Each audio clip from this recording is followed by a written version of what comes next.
Hi everybody, my name's Giselle and I'm the Digital Marketing Strategist here at Texas State. You're listening to Try at Texas State, and today we're talking to Concrete Industry Management at Texas State.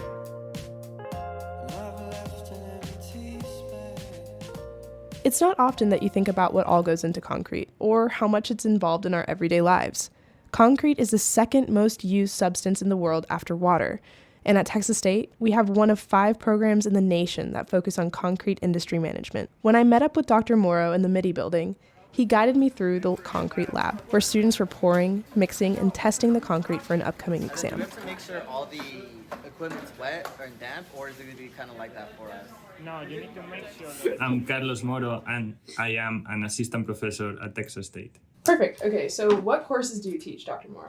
So I teach courses in both the technology and the CIM program.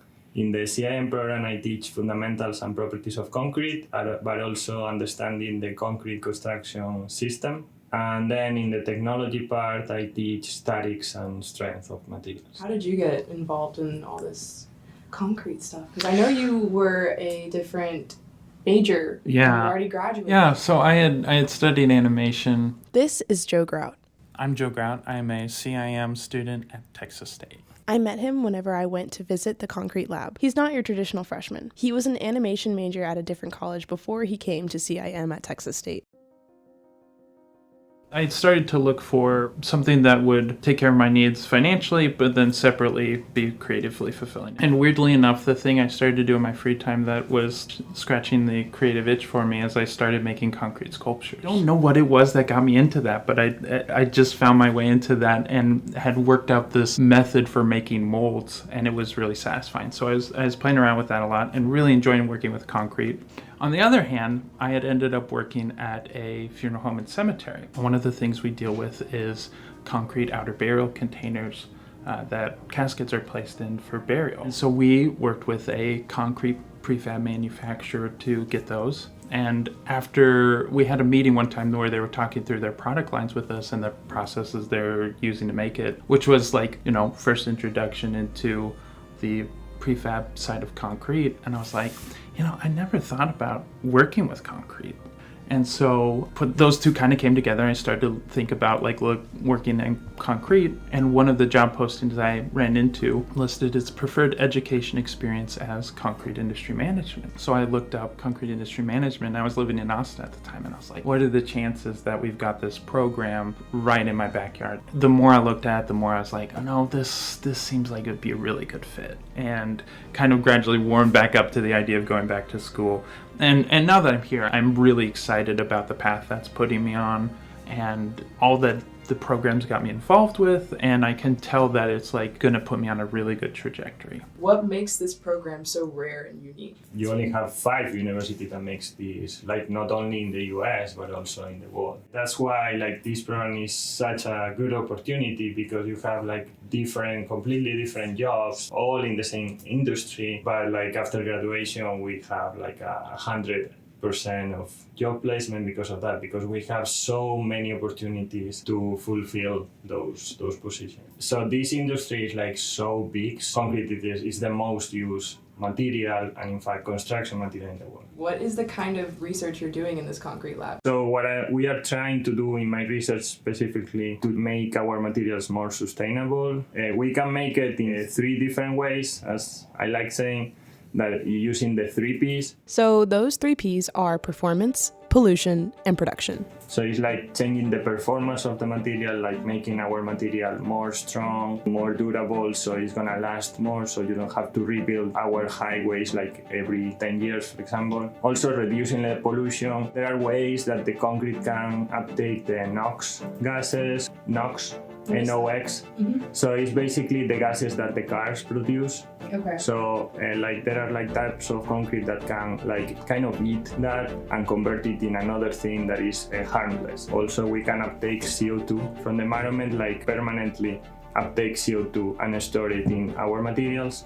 And then finally, production that is using recycled materials. So instead of using like new material, raw material, you can go to a landfill and you can get recycled materials from old structures that you can reuse in concrete. At the end of the day, it's everything about sustainability. What kind of skills do you think you have gained since being in this program that you didn't have before? There's one way in which like it channels a lot of like that hunger, that desire to get out and to work. In a very short period of time, I've had no end of opportunity to learn and to grow. I've had the chance to get involved with Dr. Moro's research. I've had the chance to travel to a bunch of industry conferences. You know, I've got a nice internship lined up for the summer, and it's all there just for the taking. If you're willing to work hard, there's a lot of great opportunity, and so that's all been really, really rewarding. Can you guys go through what a conference is like? Because you guys talked a lot about conferences when I visited. Is it a weekend? Is it a week? What are these like? Yeah, actually, we are both going to the ACI, stands for American Concrete Institute. So, like industry researchers go there, presenters, companies like showing their work, what is new in the world of concrete. So they are just showing what the next pieces are gonna look like, what the future is. So also they show their discoveries like throughout the year, and also it's of course like a really huge networking because since this is like worldwide, you can speak with someone that is from like Japan, that is from Italy, that is from Australia, and at the end of the day we are all in the same place in the same moment. And then of course there's the competition. So we're taking a concrete bowling ball to the ACI conference next week. That was the concrete bowling ball that you showed Caleb, right? That's right, yeah. Right. Explain to me what you explained to Caleb about this concrete bowling ball situation. So the challenge with the concrete bowling ball, well, one, making a large sphere out of concrete is kind of tough. And the other challenge we have with that is that it's whatever the weight of it would be if it was solid, we have to make it half that weight. So we have to figure out how to maintain a cavity inside to half the total weight. Also, part of the expectation is to use some fibers to increase the strength to help with kind of the properties of it holding its shape and maintaining strength. when you're at the conference, are you going to bowl? Yeah. I think we're doing 5 rolls. One of the parts of it is we're predicting how many pins we'll get across those 5 times. So our score will factor into the decision, but then also our prediction of how effective we are at scoring will factor in. And basically, I mean, because of safety, we are not gonna like throw the ball, like rolling the ball. So we are gonna use like these tools that they use the kids. It's like a training wheels, but for I bowling. think they call them granny bowlers. Granny bowlers. So Something like that. it's something. So we are gonna like put the ball there, and the ball is gonna roll, and then we are gonna crush it. The final thing is crushing it? Yeah, and so that's part of showing its strength, but it's also like there's a very particular way that we're crushing it so that it applies a little bit of force and then holds it for a while and then applies a little bit more. And so that something about that is testing to see how much it can like maintain its disformed like bent shape without fully breaking because of the use of the fibers. What is your dream job in the concrete management systems? There's just a lot of really good solid work to do. But I had the good fortune, Dr. Torres helped me get connected with the Air Force Research Laboratories to do an internship this summer, and we're working with concrete 3D printing. That's still a very new industry, but largely they're getting the systems in place where they can mix and batch the concrete on site and pump it through hoses into a nozzle that's, either on the top of a robotic arms or a gantry system that maneuvers it and can precision place concrete. There's a decent bit of companies that are starting to produce houses and work through the logistics of producing that way. It's really going to be really cool to get involved with the research and get to see what kind of opportunities are out there, So I'm very interested to see what can I do to make this more than just a fun thing I did one summer in college, right? If that was something I could get more involved with, it would be really, really cool. The construction industry has largely had little to no adoption of automation, right? So we've seen like other manufacturing, car production, all of those have taken up automation and radically increased the capacity of their productivity. And particularly in construction, we've seen almost no automation. The way we build homes has hardly changed at all in 100 years, give or take. If we can bring in automation, right, that means we can make the productivity of that industry increase and make homes more affordable, more accessible. But there's still a question of, how much room is there in that industry right now? Can I find work in it? And, I might be able to. And certainly I think this program is putting me into as ideal of a position to pursue that as I can. What kind of advice would you guys give to a student who knows nothing about this industry, this program at Texas State, and wants to get into it? I've had all these chances to travel, which has been really fantastic. But I think something really important for people to know coming into the program, the school's not paying for any of that. I'm not paying for any of that. That's all coming through industry donations, right? So that is a big thing that speaks to how hungry the industry is for people.